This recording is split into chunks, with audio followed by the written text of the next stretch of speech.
Welcome. We're going to allow a couple of seconds to let everyone into the webinar today.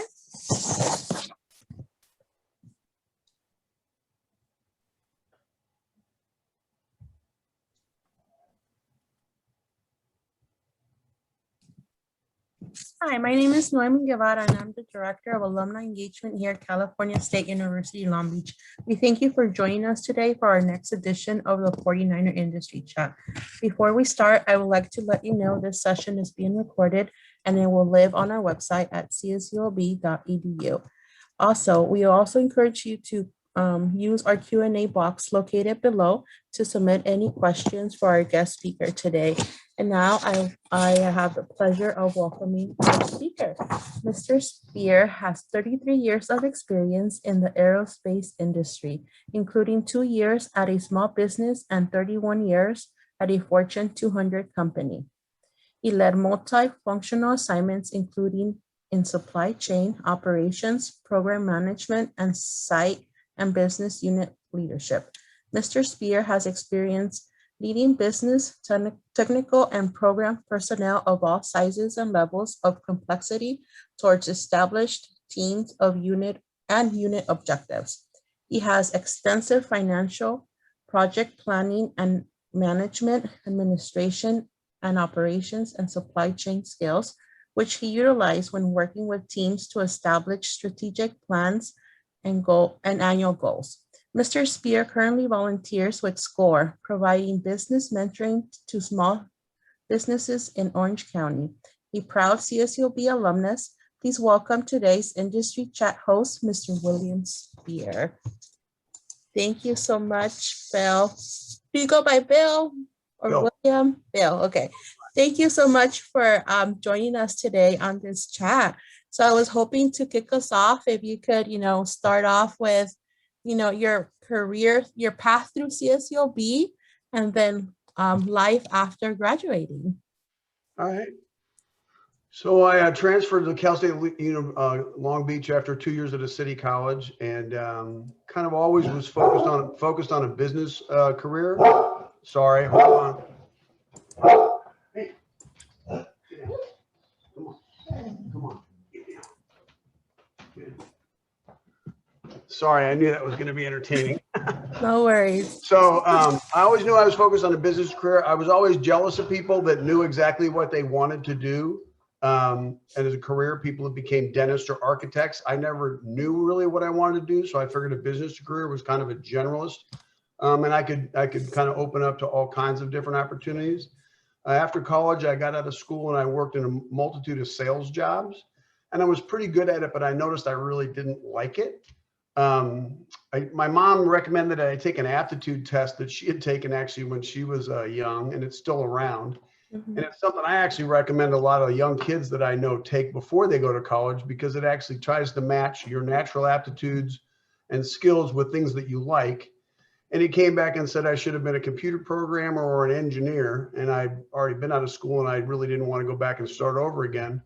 So I got a technical sales job selling aluminum forgings to the aerospace business. And I worked for a really small firm, but I learned a lot because in a small firm, you had multiple jobs. And so I did quotes, I did sales, I did quality surveys, and I learned a lot about metallurgy. And one of my customers was Parker Hannifin. And when the person that was buying castings and forgings at Parker Hannifin got promoted, I got a job as a buyer. And I went from a small, really heavy industry business into a very high technology business at Parker Hannifin. Parker Hannifin's a Fortune 200 company that most people don't know about. It's predominantly industrial, but it has about $2 billion of aerospace business. And most of their business is centered around business units between 200 and 1,000 people and the aerospace side, and up to $500 to $750 million in each business unit. So I started out as a buyer. And actually, worked there for quite a while, got an APEX certificate, which is American Production Inventory Control certificate through a extension class. Did that for a while, became a supply chain leader, a purchasing leader. And I wanted to get into the customer side of the business, and I actually took a sideways job working part-time as a program manager on a new program, and learned a lot about managing engineers and manufacturing engineers and working with contracts. And I did that for a while, and an opportunity came up to be a business team leader. So I moved into a business team leader job, and I did that for a while, and we were in small teams. Business was between 10 and $25 million, and we managed the sales and the execution of all the sales from our customers, as well as managing incoming parts from our supply chain and working with assembly and test to build them. From there, I had multiple different opportunities, and I ended up at the end of the day managing a site for Parker Hannifin. The site was about $365 million and about 550 people. We did business with everybody that makes airplanes and jet engines, really everything from the small aircraft all the way up to the biggest things people are making. And we work with Rolls-Royce, GE, Pratt Whitney, any of the engine manufacturers as well. So we were a component and a system manufacturer, a very interesting business if you like technology. And I've always loved airplanes, so this kind of worked out well for me. And it also is a very people business. You know, I mean, you needed to work a lot with all the different functions and the people in the plant to make, you know, your day, your month, your year, and whatever your strategic and annual objectives were. So I mean, I love the job. I had a great career, I think. And I look back at my time at that and how lucky I was that my career kind of worked out the way it did. And I ended up there, and then I went kind of sideways for a while to take the program management job, which opened up a whole nother career opportunity for me there. So it's a very interesting business. We worked all around the world. I mean, we did work in China with the Chinese people that are developing airplanes, the Russians, Airbus in France, Rolls-Royce in Germany and England, GE and Pratt, Embraer in Brazil, Bombardier in Canada, Boeing, Northrop, Lockheed, pretty much all the big guys that are making airplanes we did work with in one way or another. So that's kind of an overview of my career right there.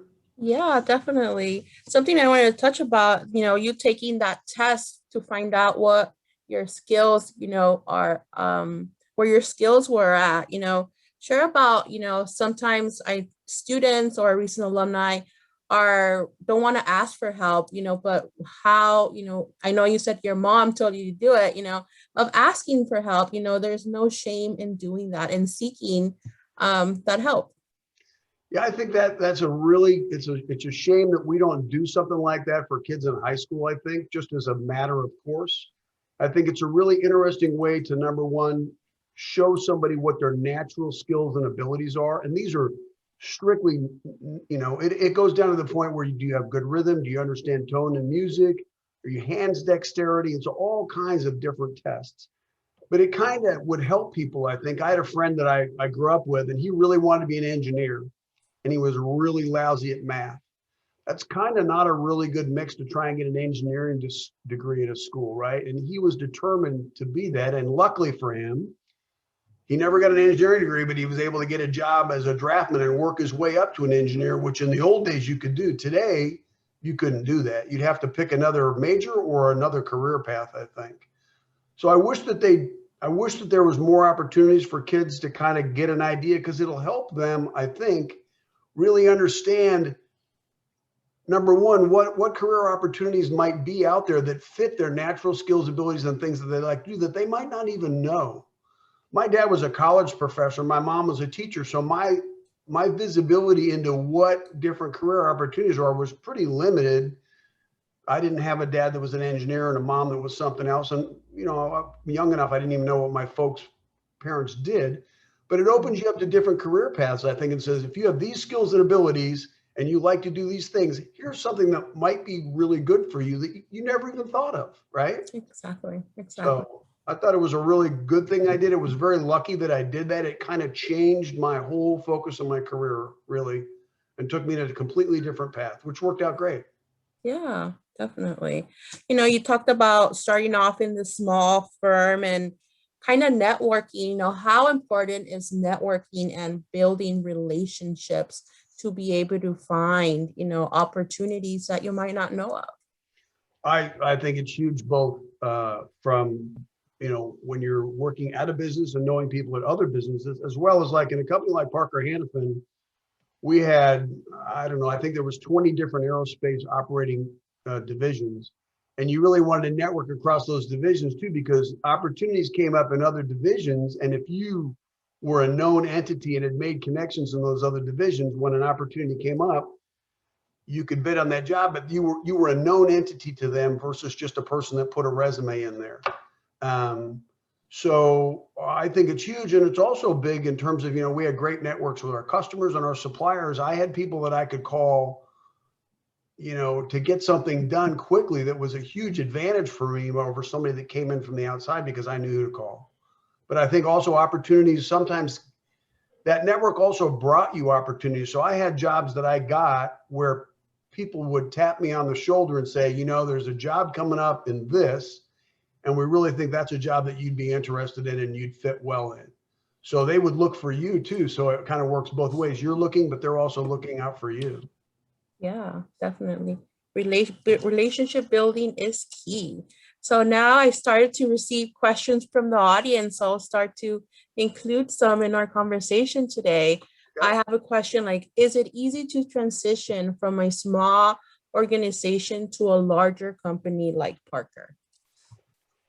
So for me, back in those days, it was pretty easy in one way and kind of hard in another. So today we have a lot more documentation in terms of how to do your job, right? And they give you, there's training and there's a whole bunch of procedures. And if you're AS 9100 approved, you have to have a training manual and all these procedures. When I started there, we didn't even have a purchasing manual.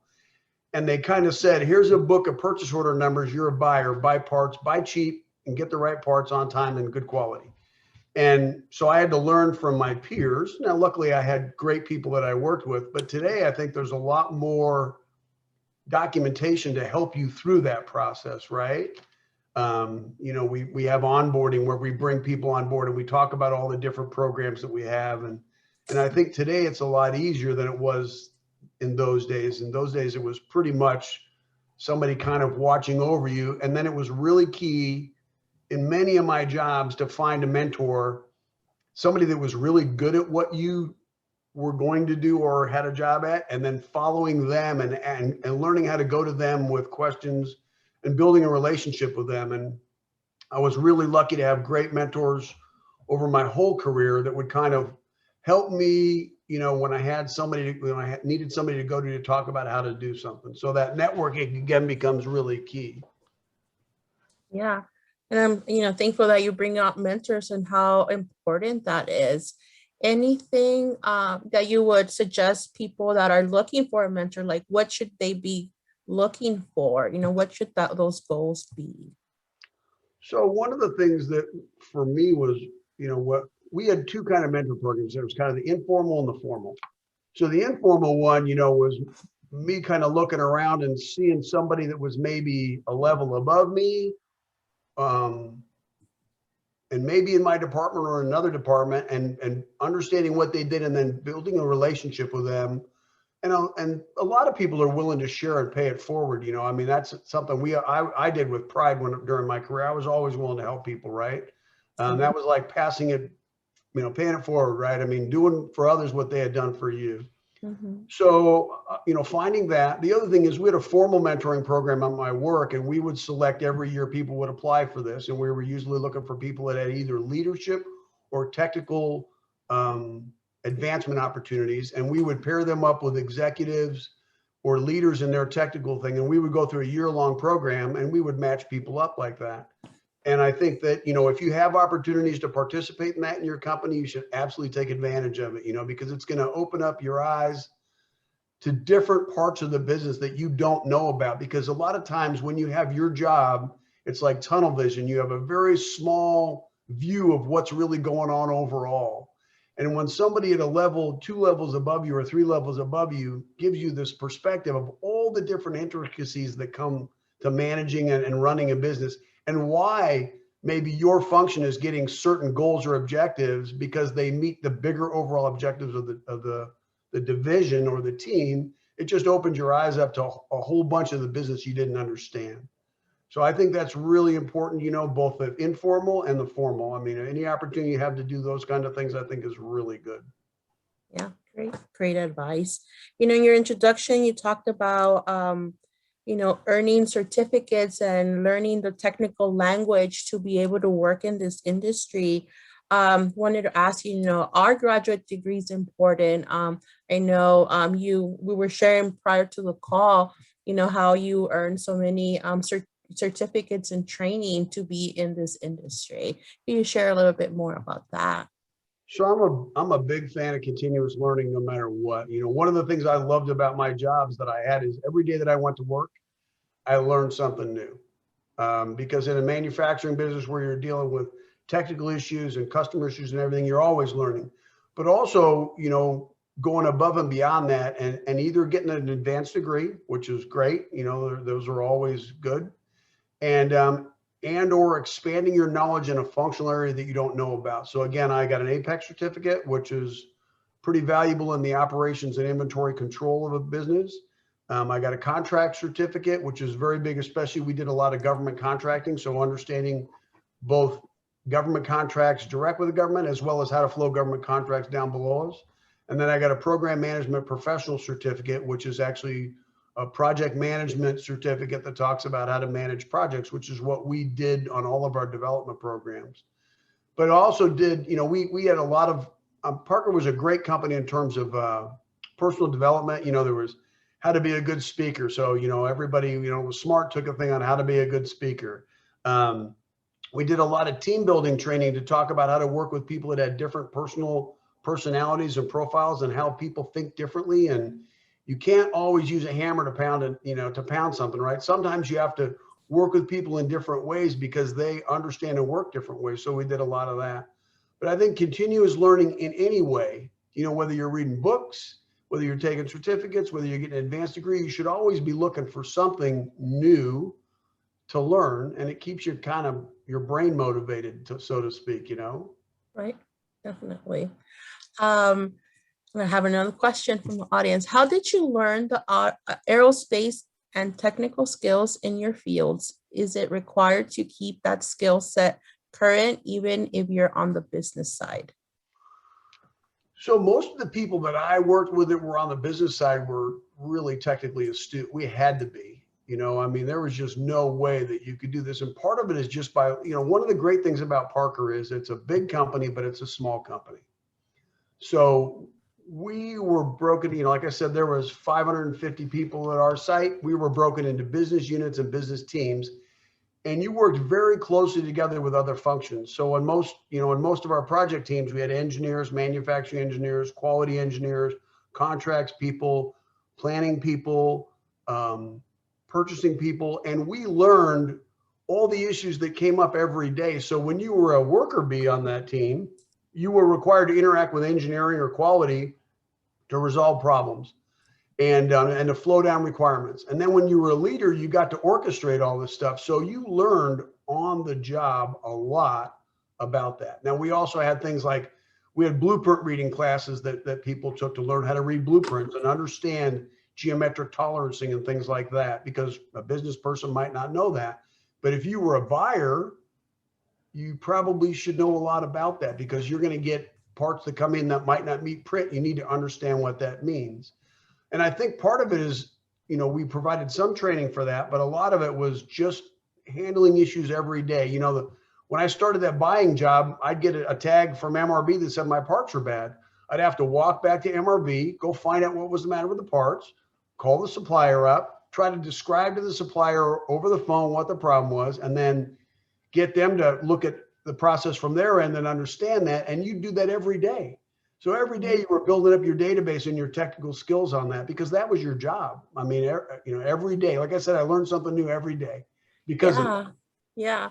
Because you have to understand it to be able to explain and relay that's the problem. It's not like we just wanted a blue part, like that's beyond that. I think that's the beauty of a company like, the level that Parker was not a tier 1, but a tier 2. So we had to be able to read blueprints as buyers and understand to that level of detail. In some of the bigger companies, I don't know that that's always true, but at Parker, you really had to, almost, because you were at that level. You were seeing your parts put together in the shop, and if your part didn't work, They were going to call you up and bring you back in the shop and show you that the part you bought didn't work and why, and they needed your help in resolving it. So you really learned a lot.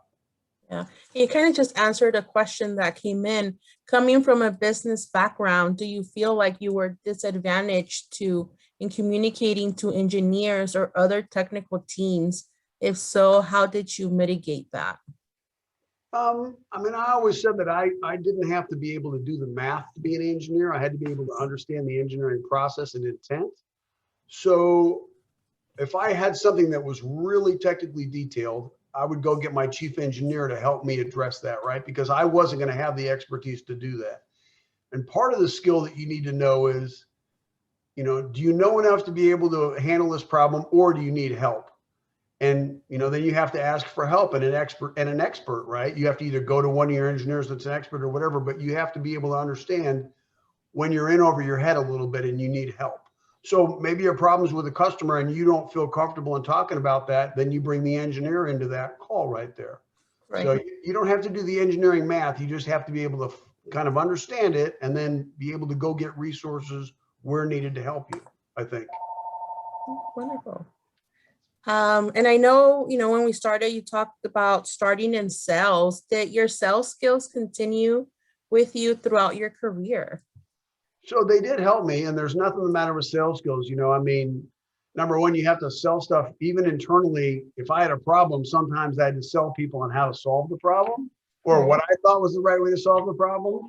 So you had to be able to do that. And then also we sold to customers. So you had to build, ours were long-term relationships with most of our customers. I mean, when you're dealing with somebody like Boeing or Northrop or Lockheed or American Airlines or Delta, because we did a lot of overhaul and repair also, you had long-term relationships with people and you had to be able to build those by making commitments and following through on them and meeting them. And also, selling why your company was better than somebody else, maybe to be the solution to that problem. So you're still selling, every day. And I think also selling yourself sometimes too, right? I mean, when you're looking for a new job or whatever, you're trying to convince people why you're the right person for the job. So sales skills are a good thing to have, I think. Definitely. I agree with you. So I have a question from one of our audience members. I work for a Fortune 200 company. In terms of human resources, what are your thoughts on how human resources best supports your business units? So at Parker, HR played a key role in our site leadership and recruiting and retaining talent. I worked with great HR people and they were what we call business partners. I mean, probably two of the most important functions that sat kind of right next to the business unit manager was the HR person and the finance person, right? Because the HR person was going to talk about, what open positions we had, what HR issues we had, how to help the team members and the team leaders below me. And then the finance person was sitting there telling you, what the financial numbers were each month and where we were doing well and where we needed to do something better. But the HR people, we kind of, we broke them down so that inside of our site, we had a HR leader and 3 lieutenants. And those 3 lieutenants were actually assigned to be business partners for levels below me. So they would have an HR person to go to. You just didn't go into HR and talk to anybody. You could, but you had somebody that was assigned to you kind of to help you to address when you had an opening and you wanted to hire somebody, or when you had a employee issue that you needed to deal with, or you were going to set policy or procedure on that. They were the right-hand person for them. So I think they're a key role in that right there. I mean, if the business is smart, it is, because that's the people resource part of you that you're running. I mean, you're running a business with people in it at the end of the day. Exactly, definitely. You touched upon something, of promoting from within. You were many years at Parker. Can you talk about how you scaled not up, but sometimes sideways? And then what advice do you have for anyone that wants to make a career in a company and how they should go about doing that? Well, part of the thing, I had a friend of mine whose dad was a general, and he talked to his dad one day about how he got to be a general, and he said, I never looked for the next job. I focused on doing a really good job on the one that I had. And if you do a really good job on the job that you have, people will find opportunities for you. You won't have to look for them. You're going to become invaluable, right? They're going to look at you as a person that they want on your team, they want as a leader on your team, and they want to give you opportunities. And so I think being really good, showing that extra effort, the passion for getting it done, and the extra effort that you're a can-do person. You deliver on what you promise. And if you can't deliver on it, you tell them, don't blindside them at the last minute. You try and keep them up to date in terms of what's going on. So I think that's huge. You got to make a name for yourself. You're building a reputation, and that reputation can be good or bad. And it's really key that your reputation is looked at it as somebody that is the people want on their team. It's like, if I was picking, you're going to be one of my first picks. And those are the people that rise to higher levels and or not always move up in leadership, but sometimes become just really solid contributors at a worker level that are going to be valued on a team no matter what. They don't want to be a manager or a leader, but they're respected highly for what they do. So I think, that's a big piece, is building your reputation. Yeah, definitely. That's key, that people know that you have those talents and skills. Um, how did technology play a role in your work at Parker? Are most of the processes automated and electronic? So I'm like a dinosaur. If you go back to when I started, we didn't have computers, personal computers on our desk. We had an IBM mainframe. When we wanted something typed, we wrote it out by hand and gave it to the administrative assistant to type for us. We had no fax machines. We had a telex machine upstairs. Everything was run in the mainframe, but most of it was run on paper. So we kind of graduated to fax machines, and then we graduated to PCs. Most of our paperwork on the floor and stuff is now mostly online, and all the work instructions are online. We used to have work instructions. We'd print them out and take them out to the factory, and they would follow the parts around. Most of that stuff is automated now. All the labor collection's automated. Most of the financial stuff is so highly automated. But at the end of the day, we move parts around factories and we build them. So there's still a lot of people involved in doing it. But most of the data that tracks it and collects it is now online and collected. Okay. But it's a dramatic difference from what we started. I mean, when I started, the purchase orders used to go into receiving in clear packs. And when the parts came in, they would pull the clear pack out of the bin, log how many parts were on it, make a copy, and send it along with the parts into the factory. And there were huge bins of these things. I mean, there were thousands of them. Today, there's nothing like that. It's all online. So it dramatically changed how the business ran. But did it make it more efficient, more speedy now? Absolutely. I mean, we were able to run a much bigger business with, less people really at the end of the day. I mean, that division, the site that I was in when I started was like $80 million. When I left, it was like $365 million. Wow. We probably at the end of the day had less people running it than we did in the very beginning, because there was a lot of manual transactions and stuff around there. Right. Exactly. Wow. How times have changed. As someone involved in the financial and project planning, how did you see those areas grow at Parker Hannafin? So Parker Hannafin, for a long time just had program managers that kind of move jobs along, and we made schedules and stuff, but we didn't really use any tools. And about probably 6 or 7 years ago, we started a program management professional certificated process, and we also basically built in a bunch of procedures on how to manage programs, both from a cost and schedule, as well as quality initiative. And it was really to try and get everybody working in the same way and using tools to earlier assess whether we were on track or off track, especially in the areas of engineering costs and recurring costs. We sometimes didn't really have a good handle on those things. And so late in the game, we'd find out we were, 80% spent on the engineering budget, but we were only 50% done, which means we were going to overrun by a lot. So they put into place a lot of tools for that, to manage that a lot better. And I think it helped. And the other question was financial wise. Is that what you said? Yes. So we also built a lot of tools to help us give much earlier pictures in terms of, every day how sales were going, as well as every month how costs were going, and kind of tracking towards our year-end goals, and making sure that we were on plan, and if we were off plan, what we were going to do to fix it. So we took corrective action a lot earlier. I think both of the initiatives were intended to get us to put corrective action in place a lot earlier than we might have done before. And also, if the corrective action wasn't going to be successful, we could at least know ahead of time that we weren't going to make that specific objective and what we thought the number would be.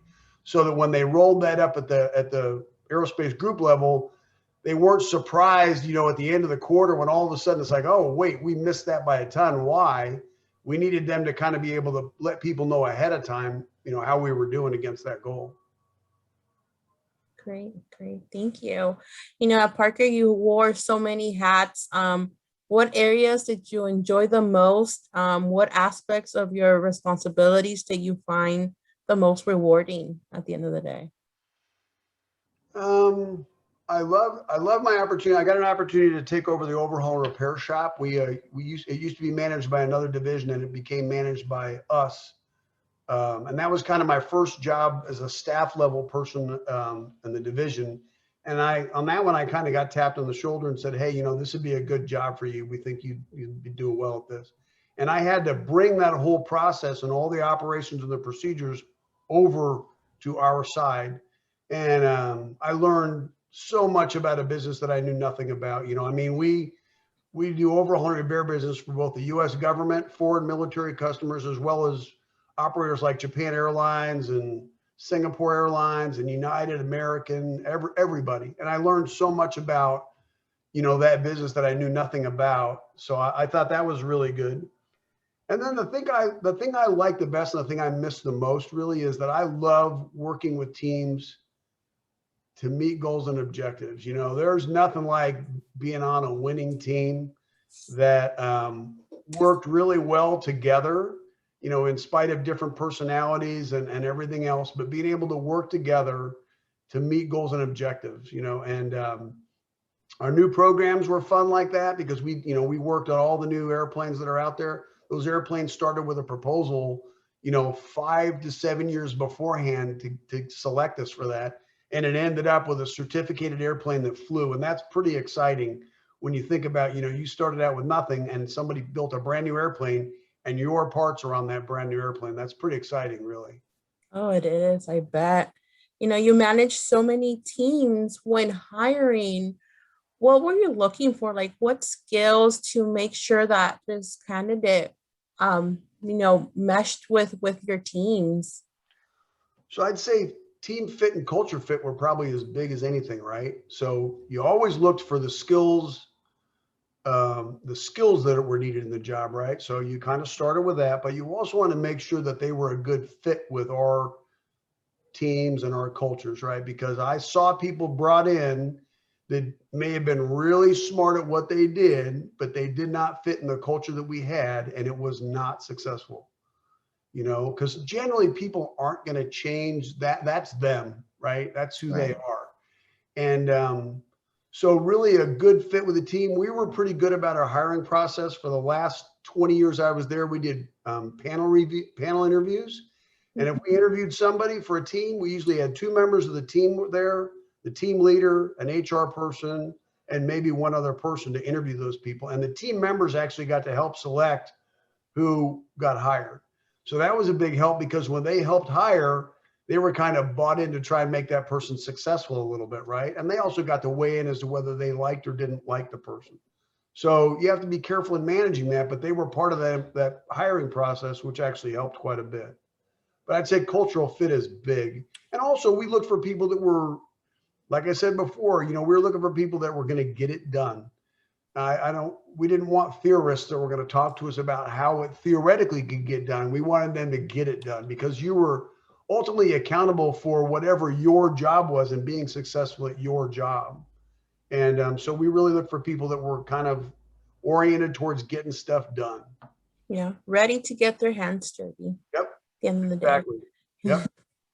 In creating your unit objectives and goals, how important is accountability for company reputation and customer and industry relationships? What was your role when things went wrong?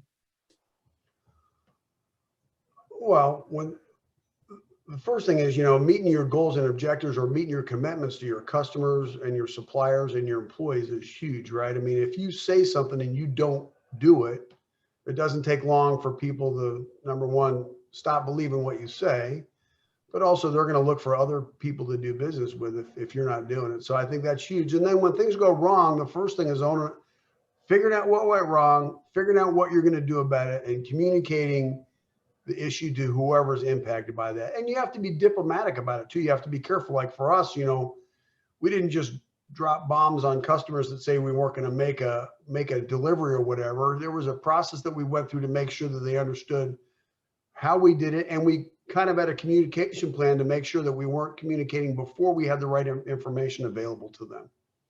So that it was credible, well thought out, and whatever our recovery plan was well thought out so that we could meet it, right? Right. Because you're at a certain point, you could be impacting customers building airplanes. That's a disaster. Okay. I mean, if you're the company that keeps Boeing from shipping something out their door because you can't do it, you're going to get a lot of publicity that you don't like. Oh, definitely. What were some of the typical challenges you face working as a leader for such a big company? Well, one of them was, I mean, we were pretty good at picking fairly sporty objectives every year, I'd say in some cases, we wanted to do better every year. And some of the objectives were reasonably sporty, and some of the objectives maybe a little bit more than sporty, and they were going to be really almost super hard to meet. Unattainable. And so what happens is if the goal's kind of picked that's very difficult, super difficult to make, people will take on challenges, but if they feel like they've lost at the very beginning because it's an unattainable goal, it's hard to keep people motivated, I think. So you have to be very careful. There's a balancing act there. You want goals to be challenging, but you want them to be fairly objectively built so that you have kind of a path and a plan to get there. And we did pretty well at that, I think, because, as goals kind of filtered down to people that owned them at the divisions and the business units, everybody was kind of looking at it to make sure that we had goals that we could meet. It may have been a challenge to get, we used to score, you get a 5 for killing it, a 4 for not doing well, a 3 for meeting it, a 2 for not meeting it. So we just didn't want to get less than a 3 for sure. And we were hoping to get a 5. And so we were pretty good at negotiating those, I think, and making sure that we could meet them. But that's the hardest thing. I mean, the annual planning process got tougher and tougher, because we got more and more difficult goals to meet, which is good. It's just got to be balanced with, making sure they're attainable, that you can meet them. Wonderful. So I have a question for one of our listeners. They say they have 15 plus years of experience as a school teacher from K through 12 and are currently pursuing a graduate degree in theology. What would you recommend a person like them to do if they want to switch into applying to work in the aerospace industry? And what areas should they be looking into? How should they adjust their resume? So that's going to be a pretty tough one because you don't really have relevant experience. I assume they have an undergraduate degree. So you're kind of looking for almost an entry-level job in aerospace. That's not to say you couldn't get one, but you're looking for an entry-level job and I would say probably in a business role of some kind. So you're looking either in purchasing, planning, or contracts, but it's a very entry-level job. So I think it's going to be difficult, to be honest. It's not impossible. The other opportunity is to maybe find a small company where you can get some experience in that particular role that you're looking to get and then build on that. So if you want to be a buyer, go find a machine shop or a small business that needs a buyer, work at that for a while, learn about that, and that gains you experience to get into those bigger jobs with bigger companies. Wonderful. That's great advice. What was a typical day like for you when you were working? So we used to do what's called the Gemba walk. Parker was really big on the Toyota production system. So the first thing I did when I went in is I got a cup of coffee and I walked the factory. And I was there usually early, and I walked, and I walked through assembly and test, and I walked through the stock room, and I walked through receiving inspection and receiving and shipping. And we put together some pretty key metrics on whether they did well that day or not well that day. And we did a whole value stream process for this. And we kind of walked around and looked at a bunch of metric boards, but I would also talk to people in each of those things to ask them how things were going.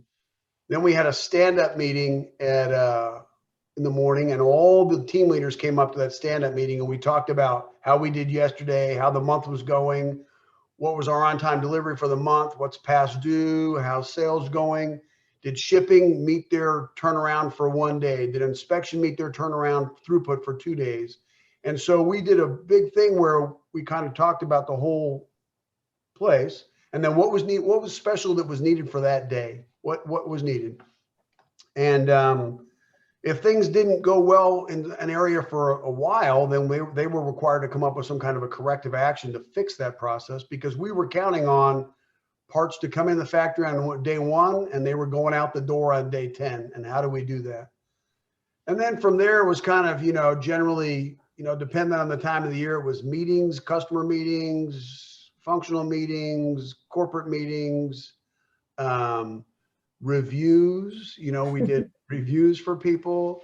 And then we traveled a fair amount, so we were with customers quite a bit. But I'd say that the Gemba walk in the morning was kind of the thing we tried to get everybody to clear their schedule every day to do that, to make sure that we knew how the factory was running and where help was needed. Do we need to move people around? Do we need to work extra overtime? Or are we going to need to work this weekend? Whatever, to make sure that we were managing the factory to meet the goals and objectives that we put together. That was a great process, really, to me. I love that. Yeah, because it's like impromptu and you just get to check in and see where you're at for the day, no time limit on it. It's just a quick check-in and then you start your day. That's awesome. And it flowed accountability down to each of the operation and functional leaders, because they knew when they came up, if they didn't meet their goals for yesterday, they were going to be expected to answer some questions and figure out what they're going to do to be back on track. So we kept the teams, and it kept it all the way down to the worker level. They knew what they were supposed to do at the end of the day and whether it was a good day or a bad day. Exactly. So I know we're coming up on time, so I'll try to get in a couple more questions in. What advice would you give to students who are considering a career in the aerospace industry today? How can they prepare while still in college? Should they engage in student organizations or pursue experience via internships? I think internships is huge. My daughter did them, when she was in school. And when we were at Parker, aerospace has kind of taken a big hit by the pandemic, but prior to that, we were kind of in a growth phase for quite a while, and we did a lot with internships. We brought kids in from school, and they would work for us for 6 months, sometimes taking a semester off, and they would work full time for us. And the beauty of that was they learned a lot about maybe what they liked, or whether they got real experience in doing a job, and they might find out that what they really thought they wanted to do wasn't what they liked to do in practicality, or they might love it. But it also allowed us to kind of see how they worked. And so when we hired, guess what list we went to hire entry level positions for, right? We went right to the intern list, and we said, hey, we get to hire 5 interns this year. We're going to get a QE, an ME, 2 engineers, and a contracts person. And we hired them right out of that pool because we already knew them. They were a known entity to us. It wasn't like we had to interview for them. So I think that's really huge. And I mentor a student at Long Beach now, and he had done internships with Boeing. And I talked to some kids at another event that they had, and the same thing, they had done internships at Northrop. So I think internships are huge. The experience that you get from that and the recognition that you get from that is really good. Yeah, you get exposure and you get to really shadow what they do, at a company. You mentioned accountability and getting things done, but what are some of the other characteristics of your most successful employees during your career at Parker?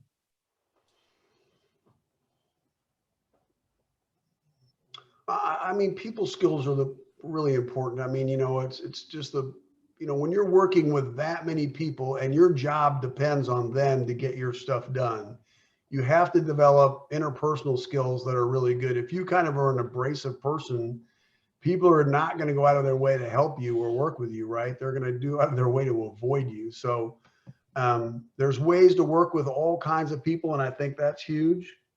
Mhm. The ability to learn, to take on challenges and learn new things. I mean, I think people are always afraid of change, and you always take a new job and you're really like, ugh, I mean, can I do it? But you know what? You end up putting that extra effort in there to learn it quickly and to be adaptable. And I think that was one of my huge successes in my career, is that I was able to take on jobs semi-related to the job that I had, but not the same, and learn quite a bit and just kind of dive in, and just see figure out what you don't know and then adapt as required. And then knowing when you don't know, like I said before, when you're in over your head on a subject, knowing when to go ask for help or assistance on something. Don't keep doing it because you're determined to get it done. You may not be capable of doing it, or you may do it wrong. Go get some help if you need to. Yeah, there's no shame in asking for help, Yeah, not at all. Um, someone on the call, they're a project engineer with 5 years of experience working in the oil and gas industry. How would they tailor their resume or leverage their experience if they wanted to switch industry? Is it ever too late to switch industries? I mean, it depends on what level you're trying to move in. If sorry. I think it gets harder as you get higher up in levels, I think. But he's got experience that would be applicable, right? So if he's a project management is a big part of it. His technical skills will probably apply. So I think he or she could probably come up with a way to do that. I think the higher up you get, maybe the harder that gets to a certain extent, although maybe at some point you get high enough up and it doesn't matter. You're really dealing with people and financial numbers and stuff, and it doesn't matter that much. Because I see CEOs that change from companies that sometimes their experience didn't lead them to that, but they got that job. But I don't know that it's ever too late. I think somebody like that that's in a technical skills business could transfer their skills to another technical skills business. They're transferable skills. I think there's a lot of transferable skills. If you looked at a job description for that job and he or she looked at his skills, they might be able to find a lot of transferable skills there. Great. And then I have one last question, and then I'll give you the opportunity to just close it out. That work-life balance. I know that you volunteer with SCORE. Would you be able to share with us a little bit about your work with them in mentoring small businesses? Yeah, sorry. Look, it's done. Okay. It's a little bit hard. Hold on one second.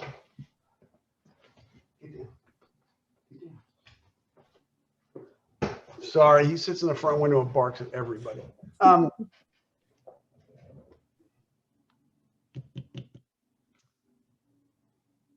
Refresh my memory of what we were talking about. Your work with SCORE.